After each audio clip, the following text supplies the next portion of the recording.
Yan. Paano nyo po ipapaliwanag yung sa pamamagitan ng pagtanggap at pananampalataya ay maliligtas ka? Okay, si paano? Sabihin yung tanong niya ulit. Paano nyo po ipapaliwanag yung sa pamamagitan ng pagtanggap at pananampalataya ay maliligtas ka? Ano yan eh? Sige.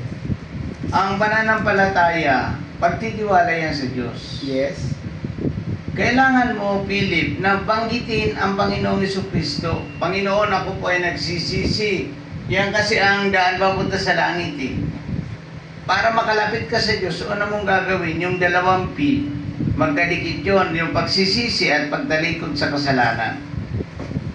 And then, yung dalawa naman na P, yung pangatlo at pang-apat na P, magkasama yun. Pag tinanggap mo si Jesucristo, pinapasok mo sa iyong puso, Philip, ikaw ay magiging anak ng Diyos at isusulat ng Diyos ang iyong pangalan. Ngayon, ang tanong dyan, paano ka maliligtas? Diba? Ngayon, ang kaligtasan, nasa pagbanggit mo ng iyong labi para maligtas ka. Tingnan natin ang pananampalatayang nagliligtas, ha? Sige.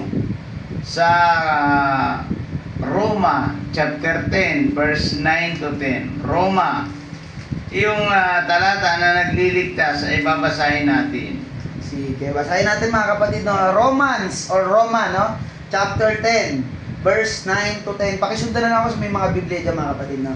Roma chapter 10 verse 9 to 10. Sabi dito, no, ng verse 9. Sabi dito mga kapatid, kung ipapahayag ng iyong bibig na si Jesus ay Panginoon at buong puso kang sasampalataya na siya'y muling binuhay ng Diyos, maliligtas ka.